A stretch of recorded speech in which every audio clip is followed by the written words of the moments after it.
Gary Shaw, thanks. First, glad to be in New York. As you heard earlier, I had a lot of great achievements here in New York. So I don't really have to repeat it. I see a lot of faces, a lot of reporters. I see the Tom Hauser, Bernard Fernandez, everybody. All my guys that either wrote their opinions, which I respect, and sometimes they went other ways and sometimes they went my way. It's only opinion, but I want to feel something, I want to correct something real quick because it's not really a correction. It's a lot of money here, and I didn't expect Nazim. This is not, we promote, but this wasn't in the plan, and it's someone out there in some place, not out in this crowd, but that we can take this lot of money and donate it to a situation that Nazim feels that need to be supported, whether it's breast cancer, which my mother passed from, which is anything that his family might have suffered, and we can take it and do something good. So I give it back to him and say that from you to me or me to you, we'll take this money and put it in a place where it could be productive in a worthy charity. So there you go. And Nazim spent a lot of his times in camp, and we're going to talk about the fight real quick, but I want to say that Nazim, was not in camp the whole 90%, but we managed it on the phone, and Moses and Danny Davis and of course Sharif and my guys, we held it down, but Nazim has paid such a price being in my camp. And when you analyze things, you know that he has to eat too. And he has to provide for his family, and he has to see the deers and the acres and the things that life bring you when you work hard. So we was good and we was cool.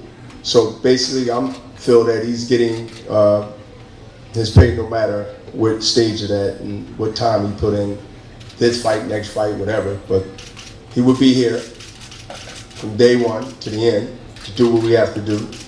And my team will come up with a plan that we already really had, but we will add more to it as time go on. I'm not getting bored with this press conference and things because I've been doing it so long, over 20 years.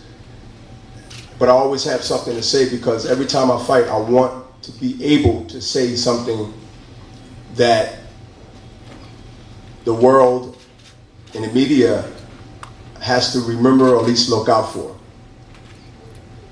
When you get tired of making history, when you get tired of competing, you can be in denial, but you will get exposed.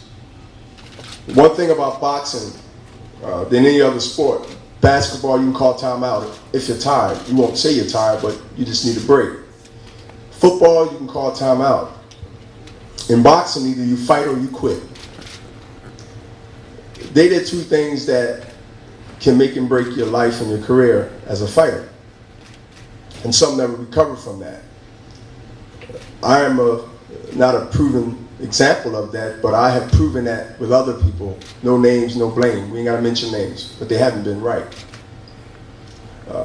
There's not too many fighters that people can fight and say, every time you fight that guy, every time that guy fights someone, it seems their fighter never be the same. They're different, or they never recover. That's a chance you take when you fight a Bernard Hopkins. Now, you hear Chad Dawson, you hear Kerry Shaw, you hear everybody saying their opinion, and this is promotion and all that, but I believe they're real about what they're saying. The only thing they're wrong about is I duck no one. Boxing world is too small to run. What I've done is use my Fox mentality and curated something in the light heavyweight division that was missing after the Bernard Hopkins and Joe Gazaki fight. As a southpaw, for the record, I am 12-1, and the one loss is a split decision to Joe Gazaki, which most people will say I won that fight. But nevertheless, it is what it was. I love fighting southpaws because I'm very unorthodox myself. I don't do things regularly, and I'm not a regular fighter. Case in point, look at my history. Look at my record. You take Chad Dawson and you take my resume. We've been applying for a job, right? Okay. Okay. Harvard Community College. And who you want to hire? Now, no disrespect to community college, because they mostly in the inner city, if not all the time, and they do help stepping stone to get there, but y'all know what I'm saying. We having fun, but I'm letting you know that I'm not ignorant. I know that it plays a good role where it sits, but you're hiring these two individuals, or at least make an attempt to hire someone, and I'll give you my resume, so I don't have to bore y'all with my resume. These faces are common to me. Y'all, my face is common to most of the reporters, if not all. But I still have the fire and desire to beat up the so-called fighters that claim that they know it all. And so anybody that's 40 and up club or knocking on the door 40, or they 35, you still can get in, you feel like you're 40 for some reason, welcome. Welcome to the 40 house. Because at the end of the day, one thing that age and wisdom, it can't be compromised. Now the physical can, depending on who you are. Chad Dawson has two problems. He have a guy with a PhD in what I do, and he also got a guy that said 46 on the birth certificate, but it can easily be argued he's 10 years younger than that when it comes to the physics side. Now, I am not the same person I was at 26. But I don't feel nothing like the 46 that someone might feel or younger in this building today. And I boxed for 20 years and 60 plus fights without even adding in the amateur fights.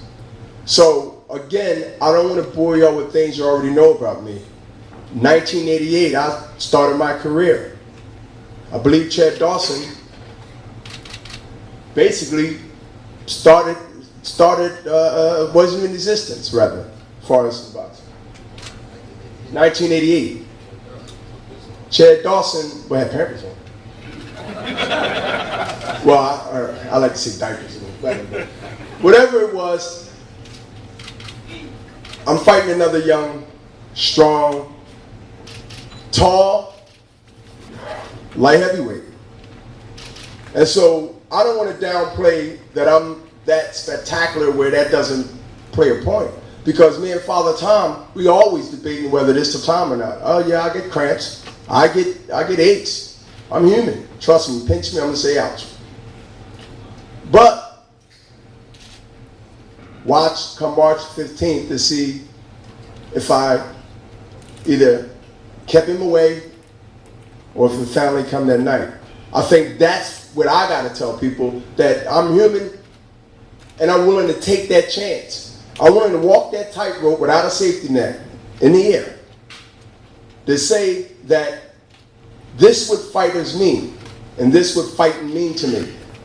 Because if I fight someone that's my age or close to it, y'all not interested in that. But to be daring and to be brave takes courage. And I could have easily said I don't want to fight Jean Pascal, but he called me out. I'm home in my rocking chair, minding my business. Nice cup of hot chocolate. He calls me out.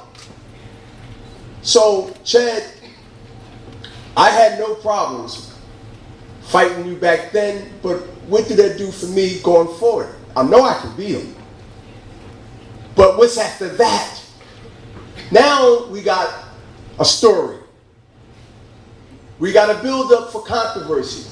This is what TV loves. This is what promotion about. So Bernard Hopkins really did Gary Shaw the promotion, and Chad Dawson.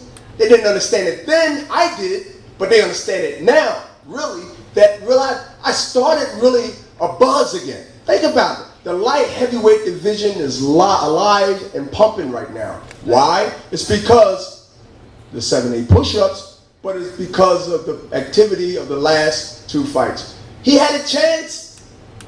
Chad Dawson had a chance to stake his claim in Canada. I went to Canada voluntarily. I could have had that fight in Staples Center, which this fight is at come October 15th. But he fell. So he gets another opportunity to do it again, Richard. He get another opportunity to do it again, Gary Shaw. He get another opportunity to prove. Remember, he was there already. He fell in Canada. I rescued the division and brought it back. And now he has a second chance to prove his worth.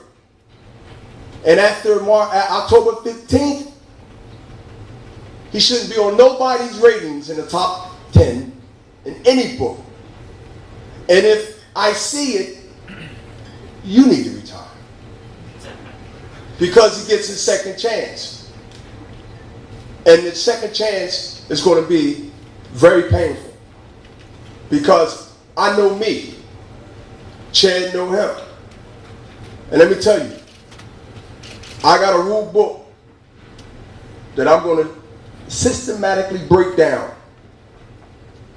And when he realized that this fight is not the fight that he was looking for, that's the game changer. We don't need 12 rounds for that. We just need a round or 2, 3, whatever. But as long as he brings his game, I want Chad not to be the laid-back Chad. He mentioned laid-back. Watch what people say. They tell you normally what they're going to do or how they think. Because he's right. I don't want you to be laid back, Chad. I don't need you laid back. I need, listen, to be laid back on an old man, it's not good. You're doing me a favor. So again, I'm going to give him something to work against me so I can be better. Because I'm a great dancer. But if my partner is an okay dancer, makes me look bad. And then y'all write about the boring fight. So Chad, we get a chance because my last 2 performances, they loved it. They'll tell you. And so your last performance, you showed heart, which you have, and you showed ability, which they say and which we say. But now let's both together work together to see who whoop whose ass the worst. And it helps what? It helps, first of all, us, and definitely the winner, but it put the light heavyweight division back in the eyesight of the junior welterweight, the welterweights, the hot divisions in boxing right now. So I'm letting y'all know, this sound like a plea, don't it? Because he's laid back. And I don't want y'all to say that, hey, the guy's laid back. He's promising y'all, and he can say himself, I believe he's promising y'all that he's going to be out of character. He's going to be what his name says, not what his personality shows. Bad Chad Dawson has to be bad come October 15th, or he's going to be embarrassed. And no man that's a real man wants to be embarrassed like that. So enjoy the show of the undercard and enjoy me while I'm here. Because Nazim said it, and it's not a cliche, this is real. Because I can walk away after the victory and say, I'm done, there's no more fight or whatever. Okay? I don't do what I'm supposed to do. Y'all gonna write me off. We all know. Look, no game, no blame. Fair game. Well, how can I be bitter if I don't perform? I'm 46 years old. There's no tomorrow. There's no, oh, give me another shot. First of all, I'm too dangerous. I'm too unpredictable. And second, I don't want to risk that. Because I feel I still got things to do. In boxing. Physically. So I won't and can't lose this match. And Chad, please, yes, I said please, be out of character. Be bad Chad Dawson. Because that will bring the best out of me. And that's what Gene Pascal did. And that's what brought the best out of me. If not, I got to find a sparring partner that's going to replace him. One way or the other, I'm going to be ready, y'all. But he will bring the best, and that will bring the best out of him, I hope. And guess what? We all win. Y'all win and the fans win. That's paying $55 in a recession not to see 2 guys dance. That's good money. So, thanks for being patient. Look forward to making history and breaking the great mongoose Archie Moore's title defense record at light heavyweight division, I believe, when he was 47 or 48 years old, he defended that title a couple of times. That to me is impressive. I want that title. I want that record. I want that history. Thank you. I want to thank everybody for coming out, the media, HBO for having me on again. I want to thank Bernard for finally taking the fight. I want to thank Gary Shaw for having faith in me and still put me on. And even though I had a bad loss to John Pascal first time out, then Bernard came back and beat him after that, beat him twice. Because I thought Bernard won the first fight. It was a good fight, but me and John Pascal are two different fighters. I'm more of a laid-back boxer. And a lot of people think I can't punch, but October 15th, I'm going in. I'm not going in for a decision. I'm going in for a knockout. Bernard Hopkins is 47 years old, 29, and honestly, I don't see any way he could beat me. I thought that for the last 3 years, and I still think it now. And Bernard's gonna have to be on his A game on that night because it's over. Thank you. That's all I got to say.